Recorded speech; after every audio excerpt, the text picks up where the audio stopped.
ఓం సాయిరామ్. సమర్థ సద్గురు సాయినాథ్ మహారాజుకి జై. సాయి భక్తులందరికీ నమస్కారం అండి. మన బాబాగారి దయ వల్ల మనందరం బాగుండాలి, సంతోషంగా ఉండాలి అని చెప్పి మనస్ఫూర్తిగా కోరుకుంటూ ఈరోజుటి వీడియో స్టార్ట్ చేస్తున్నాను ఫ్రెండ్స్. ఇక ఈరోజు వీడియోలో మనం చూడబోయేది ఏంటి అంటే, బిడ్డ నిన్ను చూడాలని తప్పించిపోతున్నారు, తహతహలాడిపోతున్నారు, కానీ ఎందుకో తెలియదు, భయపడుతున్నారు. అయితే అనుక్షణం ప్రతి క్షణం రేయింబవళ్ళు నిద్రలేక అన్నం లేక అల్లాడిపోతున్నారు, తహతహలాడిపోతున్నారు. ఎప్పుడూ నీతో ఏదో మాట్లాడాలని, ఎప్పుడూ నీతో కలవాలా, ఎప్పుడు నీ ముందుకు రావాలా అని ఎందుకో కానీ భయపడుతున్నారు. వారెవరో, అందుకే నీతో మాట్లాడాలని అంతలా తప్పించిపోతున్న ఆ వ్యక్తి ఎవరు, ఎందుకోసం, మంచికా చెడుకా, మేలుకా కీడుకా, ఖచ్చితంగా తెలుసుకోవాల్సిందే బిడ్డ. అయితే నీ జీవితం మాత్రం మునుపటిలా అస్సలు మాత్రం ఉండదు. ఆ వ్యక్తి ప్రవేశించాక, ఆ వ్యక్తి నీ జీవితంలోకి వచ్చాక అయితే అక్కడ ఇంతకు ముందు ఉన్నటువంటి నీ జీవితానికి పూర్తిగా భిన్నంగా, విరుద్ధంగా మారిపోతుంది. అలాంటి ఒక మార్పు అయితే నీ జీవితంలో మొదలైపోయింది. అది మంచి మార్పా, చెడు మార్పా, ఆ వ్యక్తి మంచి వ్యక్తా, చెడు వ్యక్తా, అసలు ఎందుకు నీతో మాట్లాడాలనుకుంటున్నారు, కానీ ఎందుకు భయపడాలి అనుకుంటున్నారు, అంతలా తప్పించాల్సిన అవసరం ఏంటి, తెలుసుకుని తీరాల్సిందే బిడ్డ అని చెప్పి బాబాగారు అయితే మన కోసం ఒక మంచి సందేశాన్ని తీసుకొచ్చేస్తారండి. ఆ సందేశం ఏంటి, ఆ సందేశం రూపంలో బాబాగారు మనతో ఏం చెప్పబోతున్నారో తెలుసుకునే ముందుగా మన ఛానల్ని కనుక ఫస్ట్ టైం చూస్తూ ఉన్నట్లయితే ప్లీజ్ సబ్స్క్రైబ్ చేసుకోండి ఫ్రెండ్స్. వీడియో నచ్చితే కనుక లైక్ చేసి హైప్ అనే ఆప్షన్ని టచ్ చేసి కొంచెం సపోర్ట్ చేయండి. ఇక వీడియోలోకి వెళ్ళబోయే ముందుగా ఒక్కసారి మనకు తెలిసిన గురువుగారండి, షిరిడి సాయిబాబా ఆశీస్సులతో జ్యోతిష్యం చెప్తున్నారు గురూజీ సుబ్రహ్మణ్యం రాజు గారు. నెంబర్ 1 వశీకరణ స్పెషలిస్ట్. వీరి మొబైల్ నెంబర్ 9908224144. ఎలాంటి ప్రాబ్లం ఉన్నా సరే కేవలం ఫోన్ ద్వారా పూజలు చేసి పరిష్కరించేస్తారు. నేరుగా వెళ్లాల్సిన పని లేదు, పర్సనల్గా మీట్ అవ్వాల్సిన అవసరం కూడా లేదు. ఉన్న చోటనే కదలకుండా, మూడో కంటికి తెలియకుండా మీ మొండి సమస్యలను సైతం మీరు పరిష్కరించుకోవచ్చు. ప్రేమ, పెళ్లి, ఉద్యోగం, రాజకీయం, విదేశీ ప్రయాణం, ధనం నిలకడగా లేకపోవటం, భార్యాభర్తల మధ్య గొడవలు, ఆస్తి తగాదాలు, అప్పుల బాధలు, స్త్రీలు పురుషులు ఎటువంటి గుప్త సమస్యలున్నా సరే నెంబర్ 1 వశీకరణ స్పెషలిస్ట్.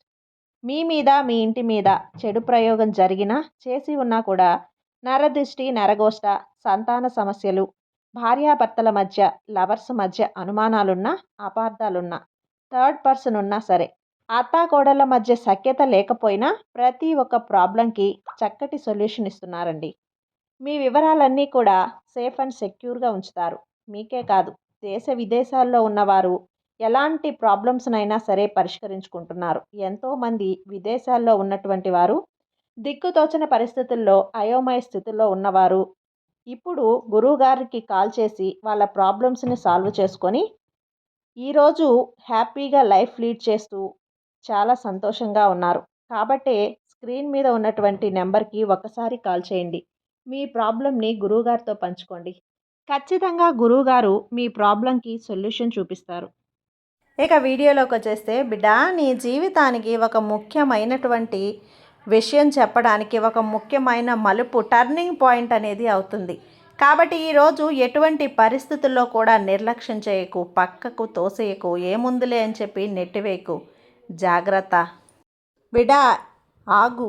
ఈ క్షణాన్ని పూర్తిగా నువ్వు అనుభవించు. ఎందుకంటే ఈ మాటలు నీ చెవుల నుండి జారి నీ లోపల లోతుల్లోకి ప్రవహించడం మొదలు పెట్టగానే నీ జీవితంలో ఇప్పటి వరకు ఉన్నటువంటి నొప్పి, గందరగోళం, ఎదురుచూపు, అసంపూర్ణ శ్వాసలతో నిండిన ఆ అదృశ్య ప్రవాహం నెమ్మదిగా తన రంగును మార్చుకోవటం మొదలు పెడుతుంది. బహుశా నువ్వు ఎప్పుడూ గమనించలేదేమో, కానీ నీ అతి కష్టమైన రోజుల్లో కూడా నీ ఆత్మ, నీ మనసు అలసిపోలేదు. అది కేవలం మౌనంగా ఉంది. అది చూస్తూ ఉంది. ఎవరు నీతో నిలబడ్డారు, ఎవరు నీ కాంతికి భయపడి నీడలో దాక్కుంటారు. ఇప్పుడు ఆ ఆత్మ మేలుకుంటుంది. ఎవరు బయట నుంచి వచ్చి నిన్ను కాపాడేందుకు కాదు, నీ లోపల శక్తి చివరి వరకు నిర్ణయించుకుంటుంది. ఏమని? ఇకపై వెనక్కి తగ్గను, ఇకపై తనను తాను చిన్నగా చూసుకొని తక్కువ చూపు చూడను, ఇకపై నువ్వు అడగని ప్రశ్నలకి సమాధానాలు, అనవసరమైన సమాధానాలు ఇవ్వను అని నువ్వు అనుభవిస్తున్నావు కదా. ఒక వింత, ఒక కంగారు, ఒక అయోమయం, ఏదో పగిలిపోయినట్లు అదే సమయంలో ఏదో పుట్టుకొస్తున్నట్లు. ఎందుకంటే ఒక ఆత్మ తన సొంత శక్తిని గుర్తించడం మొదలుపెట్టగానే పాత బాధలు అన్నీ కూడా కోల్పోతాయి. అదే క్షణంలో నీ చుట్టూ ఉన్న ప్రకృతి కూడా అది గాఢమైన రహస్యాలతో ఒకదాన్ని నీ ముందుకు తీసుకొస్తుంది. అంటే నీ సాయి ప్రకృతి ద్వారా నీకు కొన్ని సందేశాలు, కొన్ని సూచనలు పంపిస్తాడు. నువ్వు ఇప్పుడు అర్థం చేసుకోవాలి, హెచ్చరికతో ఉండాలి. అంతేకాని ఏమరపాటుతో ఉన్నావు అంటే నీ సాయి నీ కోసం పంపుతున్నటువంటి సందేశాలను కూడా నువ్వు అందుకోలేవు. ఇప్పటి వరకు నీ జీవితంలో జరుగుతున్నది అదే బిడ్డ. నువ్వు అనుకుంటూ ఉన్నావు, ఒక్కొక్కసారి నా సాయి నన్ను మర్చిపోయాడు, నన్ను పట్టించుకోవటం లేదు, ఎంత మొక్కినా, ఎన్నిసార్లు గుడికి వెళ్ళినా, ఎంత పిలిచినా, ఎంత తలచినా కనీసం నా వైపు కన్నెత్తి కూడా చూడటం లేదు అనుకుంటున్నావు కదా. నీకు తెలియని విషయం ఏంటో తెలుసా తల్లి? నేను పట్టించుకుంటున్నాను, నేను చూస్తున్నాను, గమనిస్తున్నాను, నీ కోసం ఏదో చేయాలని ఆరాటపడుతున్నాను, తహతహలాడుతున్నాను. కాకపోతే నేను పంపే సందేశాలను నువ్వు తీసుకోవటం లేదు. నేను నేరుగా నీ ముందుకు రాను. ఒక మాట రూపంలోనో, ఒక సందేశం రూపంలోనో, ఒక వ్యక్తి రూపంలోనో, ఒక పాట రూపంలోనో, లేకపోతే ఏదో ఒక రూపంలో ఏదో ఒక విధంగా నీకు సహాయం చేయాలని వస్తున్నాను. అవన్నింటినీ కూడా నువ్వు అందుకోలేకపోతున్నావు, గుర్తించలేకపోతున్నావు. ముఖ్యంగా ఎందుకంటే నీకున్న జీవితం కారణం కావచ్చు, నీకున్న ఆలోచనలు కావచ్చు, నీకున్న అయోమయం కావచ్చు, నీకున్న గందరగోళం కావచ్చు. ఈ పరిస్థితులన్నీ కూడా వేరేసి ఏమవుతుంది అంటే అసలు నీ చుట్టూ ఏం జరుగుతుంది నువ్వు గమనించే స్థాయిలో నువ్వు లేవని, గమనించే స్థితిలో నువ్వు లేవని అలా ఉన్నావు. కాబట్టే ఈ సాయి ఇంతకాలం పంపిన సందేశాలు నువ్వు అందుకోలేకపోయావు. అందుకే ఈరోజు నీ సాయి తండ్రి మరీ నిన్ను కట్టుకొని మరీ వచ్చాను. సందేశాలు పంపితే కూడా అందుకోలేకపోతున్నావు కదా. అందుకోలేకపోతే తమ జీవితాన్ని ఎలా మార్చాలి అన్న ఉద్దేశంతోనే ఈరోజు నీ కోసం ప్రకృతి ద్వారా కొన్ని సూచనలు తెలియపరుస్తున్నాను, కొన్ని సంకేతాలను పంపించబోతున్నాను. జాగ్రత్తగా గమనించు. అయితే ఈ ప్రత్యేక వ్యక్తి నీ హృదయం ఎటువంటి కారణం లేకుండా వేగంగా కొట్టుకునేది ఆ ఆలోచనలోనే. నీ శ్వాస లయ మారిపోయేది అతని యాదృచ్ఛికం కాదు. అతను నీ కథలో ఇప్పటికే రాసి పెట్టుబడి ఉన్న అధ్యాయం ఇప్పుడు చదవబడుతోంది. నీకు అనిపించింది కదా కల్పన మాత్రమే అని. ఇవన్నీ ఎందుకు జరుగుతున్నాయి బాబా, ఎలా జరుగుతున్నాయి అన్న అనుమానం కూడా చెలరేగింది కదా. నాకు తెలుసు. సత్యమేంటో తెలుసా తల్లి? ఒక కోరిక నీ రక్తంలోకి దిగిపోయినప్పుడు, ఒక స్వప్నం నిన్ను నిద్రపోనివ్వకుండా జీవితం చేసినప్పుడు ఆ కోరిక ఈ ప్రకృతికి ఆదేశంగా మారుతుంది. నువ్వు ఇప్పుడు ఆ బిందువు వద్ద నిలబడి ఉన్నావు. నీ ఇచ్చ అవసరంగా మారిన ఆ స్థానంలో హృదయం నుండి లేచిన అవసరం ఈ సృష్టి యొక్క ప్రతి కణాన్ని తన దిశ మార్చుకునేలా చేస్తుంది. అందుకే గాఢమైన పిలుపుని మళ్ళీ మళ్ళీ చెప్పాల్సిన అవసరం లేదు. దాన్ని కేవలం అనుభవించాలి. ఎందుకంటే అది ఇప్పటికీ ప్రతి గుండె దడలోకే ఉంటుంది. నువ్వు చాలా కాలంగా నిన్ను నువ్వు నిందించుకుంటూ ఉన్నావు కదా. నీ ఆలోచనలతో పోరాడావు, నీ బలహీనతను దాచావు. ఇతర కళ్ళ ముందు బలంగా కనిపించడానికి నీ ముందు నువ్వు బలహీనుడు అయిపోయావు. కానీ ఇప్పుడు ఆ దశ ముగుస్తుంది. ఎందుకంటే నీ జీవిత దిశను మార్చబోయే ఆ వ్యక్తి నువ్వు ఉన్నట్లుగానే నిన్ను గమనిస్తూ ఉంటాడు, చూస్తూ ఉంటాడు, నీ చుట్టూ తిరుగుతూనే ఉన్నాడు. అయితే ఇక్కడ ముఖానికి ఇక్కడ తెరలు లేవు, గంతలు కూడా లేవు. అవి లేకుండానే, భయం లేకుండా, నువ్వు సంవత్సరాలుగా మోసుకొచ్చినటువంటి ఆ భారం అంతా కూడా లేకుండా అతని ఉనికిని నీ జీవితంలోకి ప్రవేశించగానే నీ చూపు, నీ దృక్పథం, నీ నిశ్శబ్దంగానే కానీ శాశ్వతంగా మారిపోతుంది తల్లి. అంతా మారిపోతుంది. అతని రాక నీ జీవితాన్ని ఏ విధంగా మార్చేస్తుంది అంటే నీ ఊహకి కూడా అందదు. నువ్వు కలలో కూడా ఊహించి ఉండవు. నువ్వు పెద్దగా ఆలోచిస్తూ, పెద్దగా అనుభవిస్తూ ఉంటావు. అంటే నీ గురించి నీకు ఒక గొప్ప అవగాహన వస్తుంది. అద్భుతమైన విషయం ఏంటో తెలుసా బిడ్డ? దీనికి నువ్వు ఎటువంటి శ్రమ పడాల్సిన పని లేదు. ఒక మనసుకి తన నిజమైన ప్రతిబింబం దొరికినప్పుడు వృద్ధి సహజంగానే జరిగిపోతుంది. సంతోషం నటన కాదు, సుఖం ఒక గమ్యం కాదు బిడ్డ, ఇది శాశ్వత సృష్టిగా మారిపోతుంది. ఇక్కడ ఈ వ్యక్తి ఎంతలా తప్పించిపోతున్నాడు అంటే, ఎంతలా కలవరించిపోతున్నాడు అంటే, నీతో మాట్లాడాలని, నీతో ఏదో చెప్పాలని, మళ్ళీ ఏదో సందేహం, ఏదో ఒక గందరగోళం తనని ఎప్పటికప్పుడు వెనక్కి లాగుతూనే ఉంది.